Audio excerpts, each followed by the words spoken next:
मानो कहती हैं, किसी को मोहब्बत में छोड़ना उसका कत्ल करने के बराबर है। अपनी बेइज्जती का जवाब इतनी इज्जत से दें कि सामने वाला खुद शर्मिंदा हो जाए। जो मर्द आपके लिए रो पड़े, बस वो मोहब्बत की इंतहा है, उससे ज्यादा आपको कोई नहीं जा सकता। हम जिंदगी में जरूर कामयाब होंगे अगर उन नसीहतों पर अमल करें जो हम दूसरों को करते हैं। जिस मोहब्बत में खोने का डर ना हो, वो मोहब्बत सच्ची नहीं हो सकती। अच्छा इंसान मतलब ही नहीं होता, बस वो दूर हो जाता है उन लोगों से जिन्हें उसकी कदर नहीं होती। दुनिया की सारी कामयाबियां समेटने के बाद मर्द अपनी मनपसंद औरत के कदमों में अपनी शिकस्त तस्लीम कर लेता है। मोहब्बत हो जाना या मिल जाना अहम नहीं होता, मोहब्बत को जिंदा रखना, इज्जत देना अहम होता है। अगर लोग आपको कबूल नहीं करते तो परेशान मत हो। लोग अक्सर वो चीजें छोड़ देते हैं जिनकी कीमत वो नहीं दे सकते।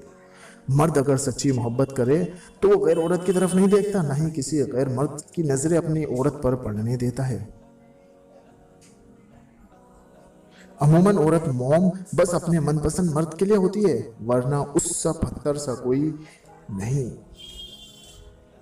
मर्द अगर चाहता है कि वो औरत के दिल से कभी ना उतरे तो उसे चाहिए बीवी की इज्जत करे, तन्हाई में भी और दुनिया के सामने भी। कि मर्द अगर चाहता है कि वो औरत के दिल से कभी ना उतरे तो ये दोनों काम उसे जरूर करने चाहिए। मर्द को हमेशा थोड़ा सा शर्माने वाली और खूबसूरत औरत पसंद आती है।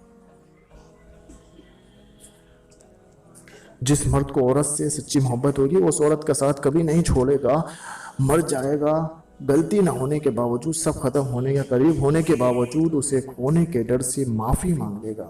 यही सच्ची मोहब्बत की अलामत है। ऐसा मर्द हीरा है और ऐसी औरत बहुत खुशनसीब है जिसे वो मिला है। जो औरत उस मर्द को ना समझ सके जो उससे दिल से मोहब्बत की हो, तो ऐसी औरत बदकिस्मती की बड़ी मिसाल है। एक तरफ नफरत है जो चंद लम्हों में महसूस कर ली जाती है, और एक तरफ मोहब्बत है जिसका यकीन दिलाने में जिंदगी गुजर जाती है।